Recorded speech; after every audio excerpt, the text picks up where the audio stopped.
le Dieu qui répond à la prière et restaure les familles. C'est le sujet de notre série d'enseignements sur l'intercession pour les familles à la manière de Daniel. Et je suis ravie de te retrouver encore aujourd'hui pour partager avec toi cette exhortation, cet enseignement, pour te permettre d'aller à un autre niveau de ta foi avec le Seigneur.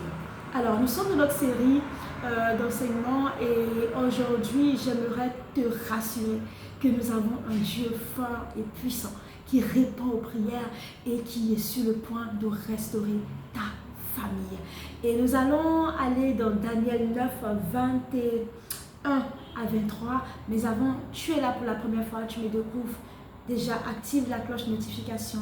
Abonne-toi parce qu'ici, c'est Famille pour Dieu. Nous partageons des astuces, des conseils inspirés de la parole de Dieu pour t'aider, pour t'amener à bâtir une famille unie, épanouie, restaurée en Christ surtout, qui accomplit sa destinée. Tu es la bienvenue sur cette chaîne et donc n'oublie pas de partager également à tes familles, à tes connaissances pour qu'elles puissent aussi bénéficier de ces fruits, de ces enseignements pour aller à un autre niveau.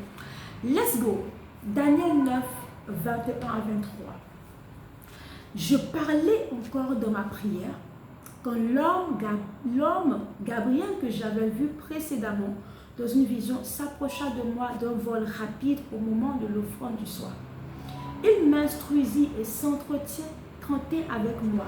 Il me dit, Daniel, je suis venu maintenant pour ouvrir ton intelligence.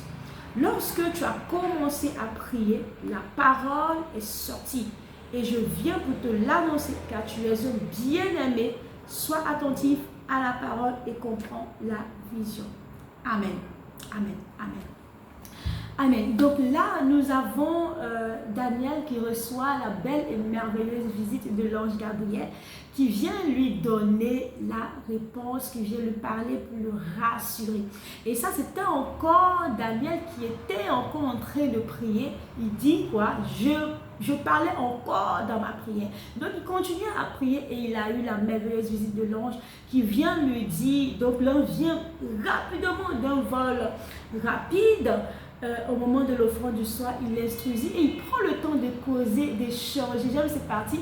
Il prend le temps de s'entretenir, d'échanger avec Daniel pour lui dire, pour le rassurer, pour lui dire que dès lors que tu as commencé à prier, tu as commencé à incliner ton cœur devant Dieu, à humilier ton cœur devant Dieu par rapport à cette situation, notre Père Céleste avait déjà exaucé. Et donc je suis venue pour t'expliquer la vision que tu as eue, je suis venue pour te donner la réponse. Vous savez, j'aimerais vous encourager, j'aimerais t'encourager, toi qui me suis et qui rentre dans ce cadre de la posture de Daniel, de l'intercesseur à la manière de Daniel, que tu comprennes quelque chose. Dieu répond à la prière. Notre Dieu n'est pas un Dieu sourd, notre Dieu n'est pas un Dieu muet. Il n'a rien à voir avec ces idoles, des os, des astatés, je ne sais quoi, ces faux dieux, ces marabouts qui ne répondent pas, où il faut se tuer, se plier en quatre là, pour faire des choses. Non, notre Dieu est le Dieu tout-puissant, le créateur des cieux et la terre, celui qui a fait toutes choses avec sagesse, celui qui a formé la terre et qui l'a affermi par sa sagesse. Il est tellement glorieux, il est l'éternel des armées. On n'a pas dit l'éternel d'une armée, on dit éternel des armées. Et ce qui est majestueux avec ce Dieu, c'est qu'il entend les prières. Il n'est pas sourd. Il entend très bien les prières. J'aime ce verset particulièrement qui dit que l'Éternel est près de ceux qui l'invoquent, ceux qui le cherchent avec sincérité. L'Éternel répond à leurs prières. Un artiste nous disait comme ça que s'il y a des hommes pour prier, c'est parce qu'il y a un Dieu pour exaucer. Alors j'aimerais que tu comprennes ceci, que Dieu effectivement, il répond à la prière, mais à la prière de quoi? Il répond à la prière sincère et persévérante. Tu veux intercéder comme Daniel, tu dois pouvoir prier avec sincérité de cœur et avec persévérance. La Bible nous dit dans ce livre que nous venons de lire, dans ce texte, que Daniel, l'ange lui dit que depuis le jour que tu as eu à cœur de prier, tu t'es humilié devant Dieu, Dieu t'avait déjà exaucé. En réalité, ce qui a amené l'exaucement de la prière de Daniel, c'était la disposition de son cœur. Vous savez, Dieu prend le temps Il exauce souvent la disposition de notre cœur, l'attitude de notre cœur. Il exauce même la foi qu'on a à travers la prière. Donc, ce n'est pas les longues prières qu'on fait qui nous apportent le résultat. Jésus disait comme ça que quand vous priez, ne multipliez pas les paroles vaines comme le font les pharisiens. Parce que Dieu, il vous entend. C'est pour ça que quand tu veux prier, entre dans ta chambre. Quand tu es dans ta chambre, il faut vraiment te barricader parce que tu peux prier. Ou entre dans ta chambre, entre en esprit, entre dans une disposition de cœur et d'esprit où ta prière est sincère. Elle n'est pas flottée. Ta prière n'est pas superficielle. Ta prière n'est pas charnelle. Ta prière n'est pas une prière de vengeance. Ta prière n'est pas une prière de plainte. Ta prière n'est pas une prière sarcastique. Ta prière n'est pas une prière où... c'est parce que je sais, c'est une prière de contrainte. Non. La prière n'est pas une contrainte, la prière doit pas être un fardeau pour toi. Tu dois être content même d'élever ta voix, de parler à ton Père Céleste. La Bible dit que lorsque tu t'enfermes dans ta chambre, tu commences à prier. Dieu, ton Père Céleste qui est là-haut, il voit ton cœur, il te voit, il va t'exaucer. Mais il exauce quoi? La sincérité de ton cœur.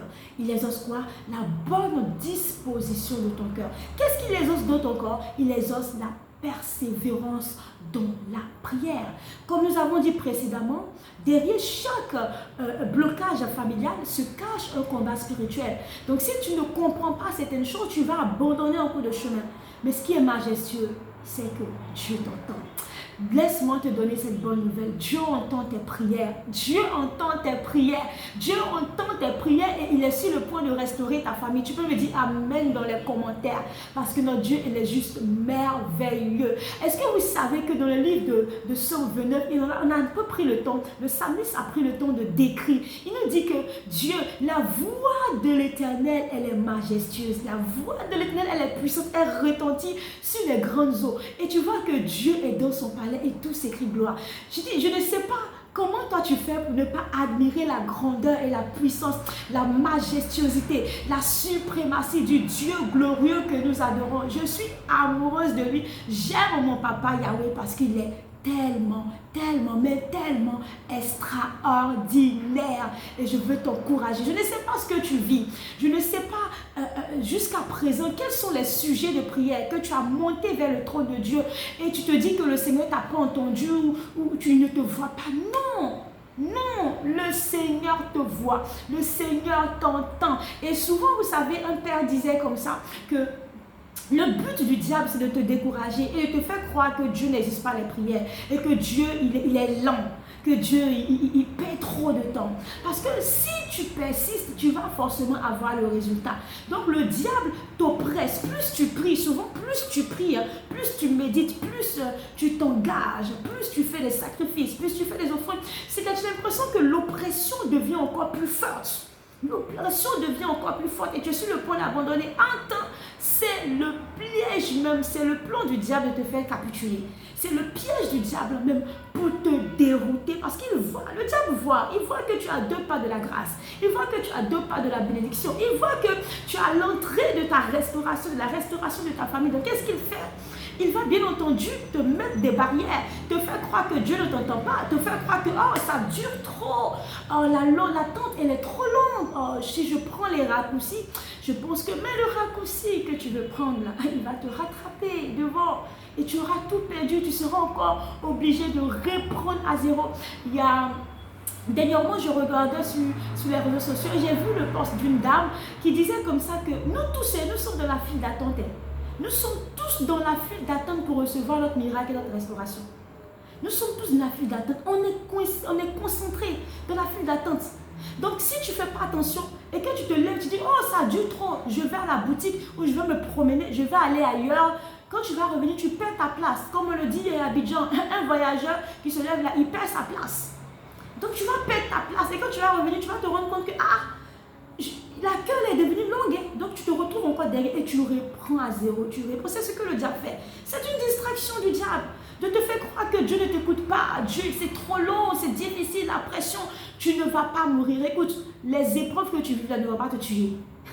Les épreuves que tu vis là ne vont pas te tuer. Au contraire, elles vont forger ton caractère si tu persévères.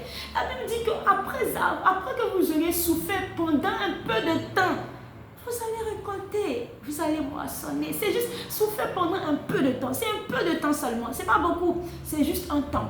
Et même quand nous parcourons la parole de Dieu de A à Z, toutes les difficultés, toutes les épreuves du peuple d'Israël, toutes les persécutions, tout ce qui était décrit contre le peuple d'Israël, sur le peuple d'Israël, même pour les disciples de Christ, c'était pendant un temps. C'était pendant... Après que vous aurez souffert juste un peu, il y a la récompense qui arrive.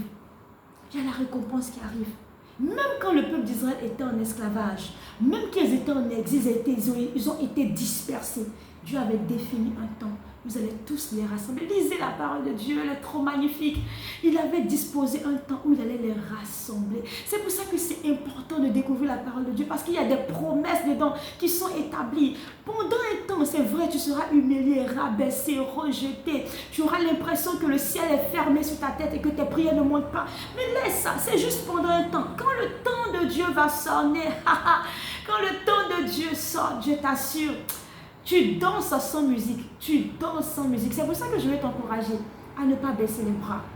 Intercesseur de ta famille, à la manière de Daniel, ne baisse pas les bras. Continue.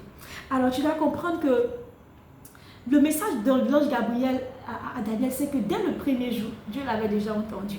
Et pour nos familles, les réponses, il faut savoir aussi que les réponses peuvent venir de différentes manières. C'est pour ça que souvent, je disais dans une vidéo que quand on prie, Dieu répond toujours. Et il faut faire attention à la manière de recevoir les réponses de Dieu. Généralement, quand on va prier, on a une idée arrêtée. On a notre manière de recevoir. Non, Dieu peut te répondre par un songe, par une révélation, par un enseignement, lors de ta méditation, par un échange avec une connaissance, avec un ami, ou quelqu'un qui vient dans le taxi qui te dit quelque chose, dans le véhicule, te dit quelque chose, tu empruntes un Yongo, pour ceux qui sont à Abidjan, et puis le chauffeur te dit quelque chose, ou tu te mets une musique là, et ça te donne une réponse, un message. Donc quand tu pries, reste attentif. La Bible dit quoi? L'ange a dit à Daniel, sois attentif. Donc quand tu finis ta prière, sois attentif parce que Dieu va te parler de différentes manières. Dieu n'est pas à coup de modèle de réponse. Hein? Non, il n'est pas à coup de modèle de réponse. Le gars là, il est tellement merveilleux qu'il prend le temps de te répondre, mais de façon différente, mais extraordinaire, quoi. Donc Dieu peut te répondre par les songes, par des visions, par un conseil, par une nouvelle idée, par une opportunité, par quelque chose. Si tu sais prêter l'oreille, tu vas entendre la réponse de Dieu. D'autres disent, ah mais je ne sais pas comment faire pour entendre. Développe ton intimité avec lui, tu vas comprendre. Il parle. Dieu parle tantôt d'une manière, tantôt d'une autre. C'est l'homme qui ne prend pas garde. D'accord? Donc il faut comprendre qu'en tant qu'intercesseur, les prières que nous allons poser, effectuer pour nos familles, pour nos maisons, pour nos destinées, Dieu va nous répondre, mais ça peut venir de différentes manières. Ça peut venir soit sous des convictions dans notre cœur, ça peut venir soit d'opportunités nouvelles, mais reste attentif, reste à l'écoute parce que Dieu va te parler. La Bible dit dans Jérémie 29, verset 11, que je connais les projets que j'ai formés pour vous. Ce sont des projets de paix et non de malheur. Ce sont des projets de bonheur et non de malheur. Afin de faire quoi? De vous donner un avenir et de l'espérance. Et la suite, c'est pas fini. Il dit, vous allez faire quoi? Vous allez me prier. Et je vais vous exaucer. Vous allez me chercher et je me laisserai trouver par vous. Donc tu comprends? Donc Dieu répond à tes prières. Ne t'affole pas si le temps est long. Continue de croire, continue de prier, d'intercéder et surtout reste attentif après la prière parce que Dieu va certainement te donner une réponse. Alors l'application à faire aujourd'hui, c'est que tu dois prendre le temps de tenir un journal de prière familiale pour noter tous les sujets importants de ta famille pour lesquels tu pries et aussi les réponses que le Seigneur te donne en fonction des sujets qu'il a exaucés. Ça va te permettre de faire un suivi de ce qui est fait et ce qui reste encore à faire. Quand tu tiens un journal de prière, ça t'aide véritablement à suivre la progression pour voir que tu peux expérimenter le Dieu qui exauce les prières, le Dieu qui répond aux prières, le Dieu, le Dieu qui répond, le Dieu qui restaure les familles. Nous avons un Dieu merveilleux. Nous avons un Dieu tout-puissant et je veux t'encourager véritablement, si tu n'as pas encore fait l'expérience de rencontrer ce Dieu, de rencontrer Jésus, fais-le avant qu'il ne soit trop tard. Il t'aime tellement, tu sais, le Seigneur t'aime tellement, tu n'as pas idée. Il est prêt pour ta famille. Comme on dit, quelqu'un est prêt pour toi. Jésus est prêt pour ta famille. Il n'est pas, ça lui fait mal quand tu es éloigné de lui. Ça lui fait mal quand ta famille n'accomplit pas sa destinée. Ça lui fait mal quand vous êtes éloigné de sa merveilleuse et glorieuse présence. Cette glorieuse présence et cette assurance que nous donne la parole de Dieu, sa présence, elle est aussi valable pour toi et pour ta famille. Alors, tu sais ce que tu dois faire en étant qu'intercesseur à la manière de Daniel. Et puis, je t'encourage à prier, à prendre soin de toi, à prendre soin de ta famille. Et puis n'oublie pas qu'ici nous bâtissons des familles qui sont unies, qui sont épanouies, qui sont restaurées, qui sont fortes en Christ, mais surtout qui accomplissent leur destinée. Et j'ai été ravie de partager ce moment avec toi. Like, abonne-toi, active la cloche de notification et surtout partage aussi à une soeur, à un parent, à une famille qui a besoin d'entendre ces révélations pour la booster, pour la conseiller, pour la remonter, pour l'aider dans sa foi, dans sa marche avec le Seigneur. Que Dieu te bénisse et que la paix du Seigneur soit ton partage. Reste connecté, c'est pas encore fini. À bientôt pour une nouvelle vidéo sur notre série d'enseignements, l'intercesseur des familles à la manière de Daniel. Prends soin de toi. Bye.